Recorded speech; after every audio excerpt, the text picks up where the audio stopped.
Hello and welcome to All 24 Nightly News Edition. I'm your host, Karim Zachary, and up next are the top stories. French troop withdrawal in Niger prompts diplomatic shift, and Washington announces its intention to re-evaluate future steps after French decision.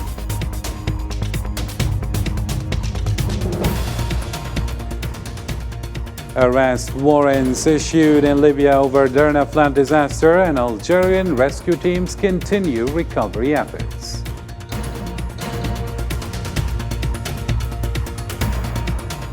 Also coming up, Kiev strikes Crimea, claims Russian fleet commander's death, and receives American tanks.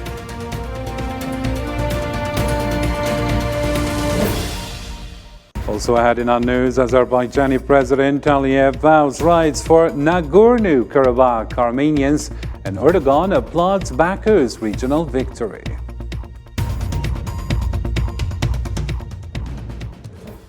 Hello again, and thank you for joining our program. First off in our news, the Military Council in Mali announced a slight postponement of the February 2024 presidential elections due to technical issues with the electoral database.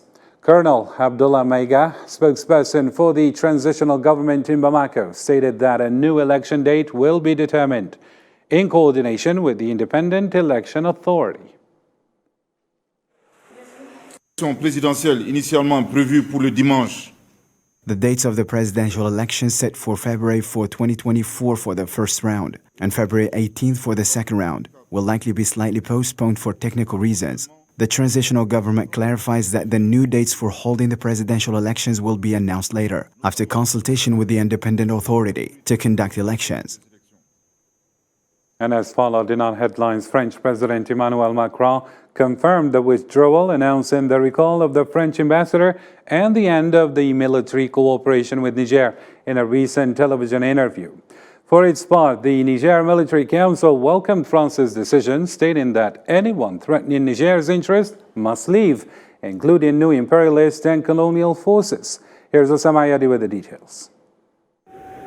After 2 months of tension between Niger and former colonial power France, French President Emmanuel Macron announced the withdrawal of the 1,500 French troops from Niger by the end of 2023, as well as the immediate departure of the French ambassador to the country. This comes in the wake of months of anti-French sentiment in Niger, France's last ally in the Sahel, following July's coup which ousted President Mohamed Bazoum.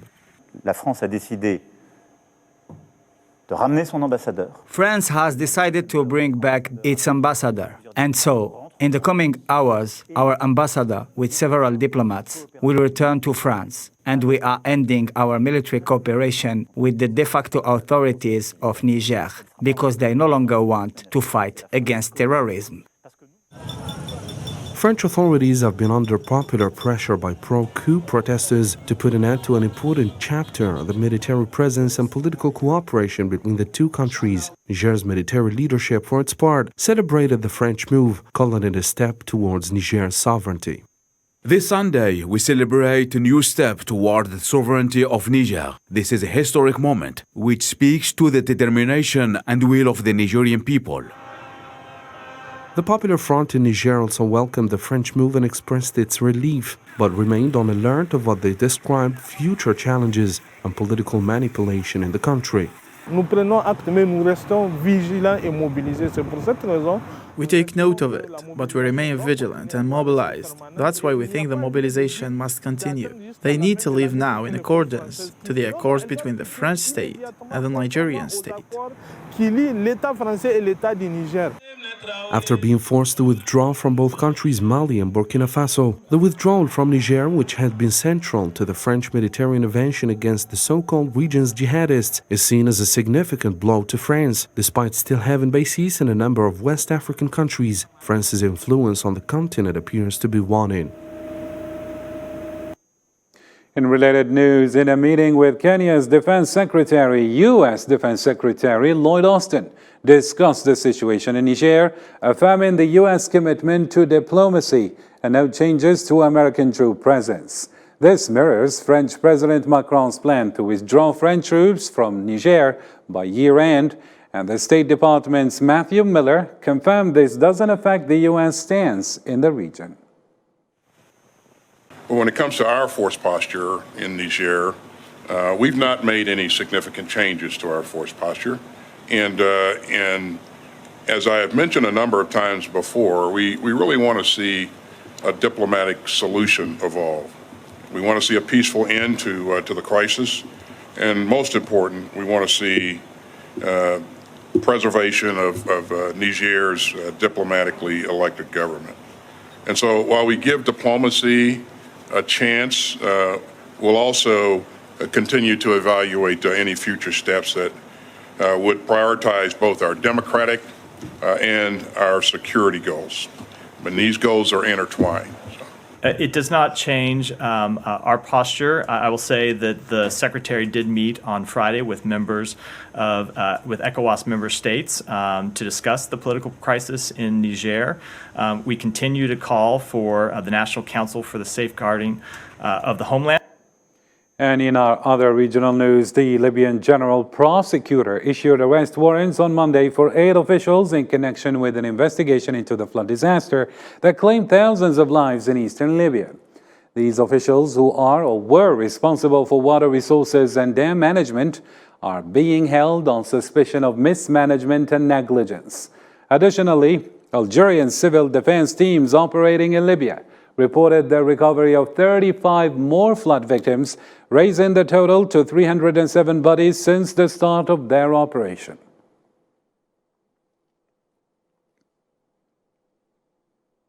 During the 78th United Nations General Assembly, the Sahrawi delegation engaged in meetings with delegations from friendly and brotherly countries of the Sahrawi Arab Democratic Republic. Their discussions focused on recent developments in the Western Sahara cause and explored opportunities to enhance bilateral relations and address shared interests.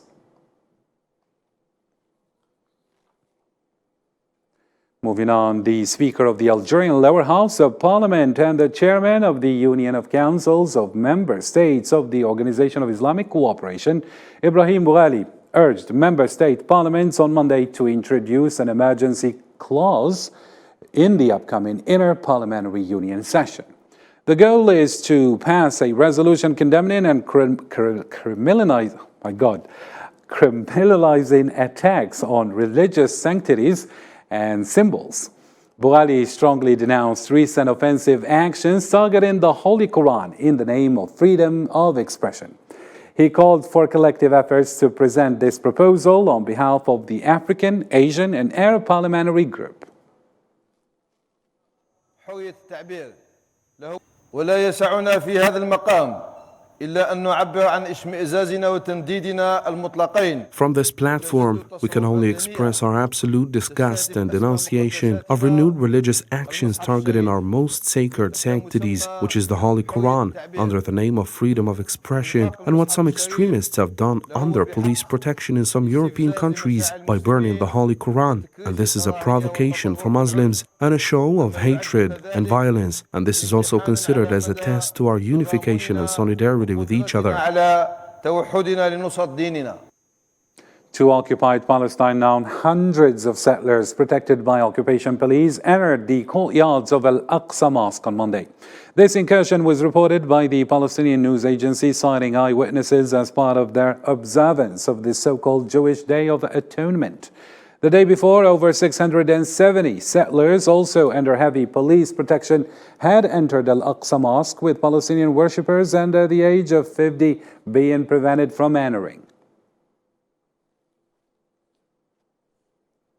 Still with Palestine, during a United Nations speech, President Mahmoud Abbas reaffirmed Palestinian commitment to national principles, countering Zionist aggression and utilizing UN resolutions and the Arab Peace Initiative for future solutions. Palestinian Prime Minister Mohammed Shtayyeh, speaking at a cabinet meeting, emphasized that sustainable development hinges on achieving national independence and harnessing Palestinian resources. Shtayyeh also noted that 46 donor countries unanimously condemned settlements and unilateral actions by the occupation that undermine the two-state solution. قبل أيام ألقى السيد الرئيس خطاب مهم في الجمعية العامة للأمم المتحدة. Few days ago, Mr. President delivered an important speech at the United Nations General Assembly. Its importance lies in its clarity, boldness, and affirmation of Palestinian national constants, the importance of curbing the Israeli aggression against our people and our capabilities, and relying on UN resolutions and the Arab Peace Initiative in any future solution. The attendees were anonymous in condemning settlements and all unilateral measures that undermine the two-state solution, which Israel is taking. Most of the attendees demanded that Israel allow the Palestinians to hold general elections, including in Al-Quds. The attendees welcomed the reform steps taken by the Palestinian government with the support of President Abbas. The attendees affirmed their continued support for UNRWA and Palestine. And during the same occasion, Venezuelan Foreign Minister Ivan Gil this time criticized Western countries for their unilateral and hegemonic actions against global populations. Speaking at the 78th UN General Assembly, Gil emphasized the necessity of international cooperation and multilateralism for achieving global prosperity. He accused nations of disregarding the UN Charter and practicing unilateral diplomacy.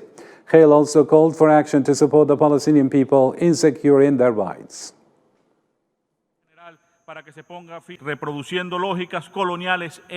These countries seek to place unilateralism above the principle of the United Nations Charter by replicating the logic of colonialism and imperialism. We will only be able to solve the new and complex challenges facing humanity today by consolidating comprehensive pluralism, strengthening democracy and multipolarity in international relations. How many binding resolutions will the General Assembly or the Security Council itself issue before Palestine is truly respected as a free state, as an independent country? The National Elections Authority in Egypt has announced that the presidential elections will take place from December 10th to December 12th, 2023. The election results are expected to be declared on December 23rd, and if a second round is needed, the final results will be announced by January 16th, 2024. Nominations will be accepted from October 5th to October 14th, with the official start of the electoral campaign and the announcement of the final list of presidential candidates on November the 9th. تتشرف الهيئة الوطنية للانتخابات أن تعلن اليوم The election process referred to in the previous article will be conducted according to the following dates outside the Arab Republic of Egypt on Friday, Saturday, and Sunday, the 1st, 2nd, and the 3rd of December 2023, inside the country on Sunday, Monday, and Tuesday, the 10th, 11th, and 12th of December. In the event of rerun, the election process will be held outside the Republic on Friday, Saturday, and Sunday, the 5th, 6th, and the 7th of January 2024. Inside the country on Monday, Tuesday, and Wednesday, the 8th, 9th, and 10th of January 2024. والعاشر من شهر يناير 2024. In the Middle East, still, Iranian President Ibrahim Raisi stated that Iran has fully cooperated with the International Atomic Energy Agency regarding its nuclear program. He noted that this cooperation included the installation of cameras and regular inspections by IAEA inspectors. Raisi emphasized that Iran did not initially seek to enrich uranium to 60%, highlighting Iran's compliance with its obligations while pointing out of the U.S. withdrawal from the agreement and the European violations of their commitments. In Iran. This cooperation took place in two ways. The first through the installation of cameras that permanently and continuously record all interactions of Iranian nuclear centers, and the second through periodic inspections carried out by IAEA inspectors. We have basically said several times that nuclear weapons have no place in Iran's defense policy. Nuclear weapons are weapons of mass destruction, and therefore their production and storage are prohibited. America withdrew from the agreement. The Europeans also violated their obligations, and only Iran fulfilled its obligations. And as a response, Rafael Grossi, re-elected as Director General of the International Atomic Energy Agency, emphasized Iran's full cooperation to convey a peaceful nuclear program message. He stressed the importance of achievable cooperation between Tehran and the agency. Only full cooperation by Iran and tangible results will take us to the credible assurances that Iran's nuclear program is exclusively peaceful. The Ukrainian army reported the death of the Russian Black Sea Fleet commander in a missile attack on the fleet's Crimean headquarters last Friday. For its part, Moscow confirmed successful strikes on various locations where Ukrainian and foreign groups were stationed. Here's Sofian Kanturi with the report. The escalation of events in Sevastopol, the crown jewel of Crimea, turned into the epicenter of rapid-fire action. Ukraine has confirmed that after an audacious assault on the Russian fleet's headquarters last Friday, 34 Russian officers, including top commander Admiral Viktor Sokolov, were killed and 105 others were injured. After the head of the headquarters of the Russian Black Sea Fleet, 34 officers were killed, including the commander of the Russian Black Sea Fleet. In escalatory remarks, Ukraine's President Volodymyr Zelensky praised the significant decision by the United States to work together on making weapons and defense systems. We have a historical decision by the U.S. to jointly produce weapons and defense systems, including air defense. This is something that was an absolute fantasy until recently, but it will become a reality. We will make it a reality. For its part, the Russian Ministry of Defense announced on Monday that its forces launched intensive strikes on deployment points of what it described as foreign mercenaries and training centers for sabotage groups of Ukrainian army. Last night, Russian forces carried out intensive strikes with long-range, high-precision weapons and drones, striking temporary deployment points for foreign mercenaries and training centers for subversive groups affiliated with the Ukrainian armed forces. All sides were hit and the strikes achieved their goal. In the ongoing battle, Ukraine is making strategic moves, focusing efforts on Sevastopol's port, aiming to disrupt Russian supply routes. According to observers, this critical part of their plan to challenge one of Russia's main command centers in Crimea, the only gateway to reach the Black Sea warm waters. And in connected news, Ukrainian President Volodymyr Zelensky announced on Monday the arrival of American Abrams tanks, which he believes bolsters Ukraine's military capabilities against Russian forces. Washington had pledged earlier to provide 31 Abrams tanks armed with depleted uranium anti-armor munitions. Good news from Minister of Defense Amirov. Abrams are already in Ukraine and are being prepared to reinforce our brigades. EU Trade Commissioner Valdis Dombrovskis warned that China's posture on the Ukraine conflict might harm its relation with Europe. Speaking at Tsinghua University in Beijing, he expressed concerns about the growing political and economic challenges that Brussels and Beijing are facing, suggesting a potential strain in their ties. We need to acknowledge that in a challenging new global context, both EU and China face significant political and economic headwinds. And some of those headwinds may cause us to drift apart. The strongest, yet not only headwind, is Russia's war of aggression against Ukraine and how China positions itself on this issue. Territorial integrity has always been a key principle for China in international diplomacy.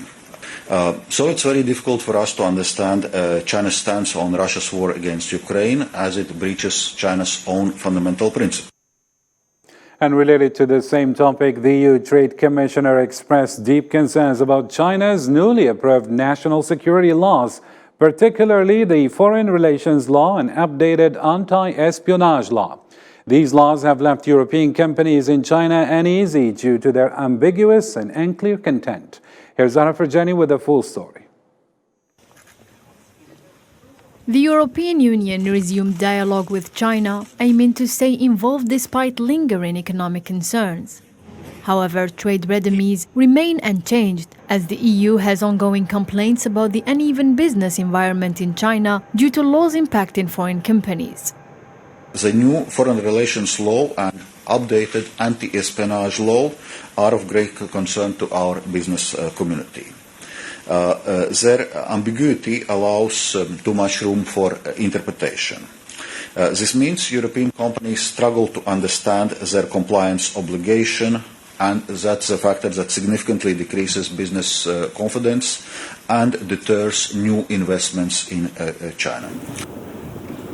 China expressed readiness to accept more European exports, creating opportunities for companies worldwide to operate legally. The two sides also agreed to step up a vice-ministerial financial working group and enhance mutual openness in the financial sector.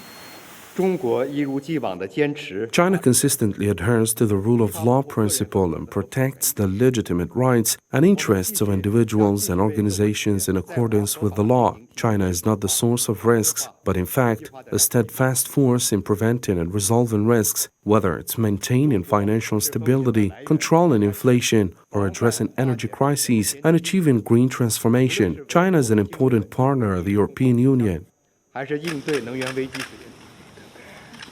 China also expressed hope that the European Union will lift restrictions on the export of high-tech products to the country. It was revealed that the two sides agreed to work together to stabilize supply chains and address the disengagement between them.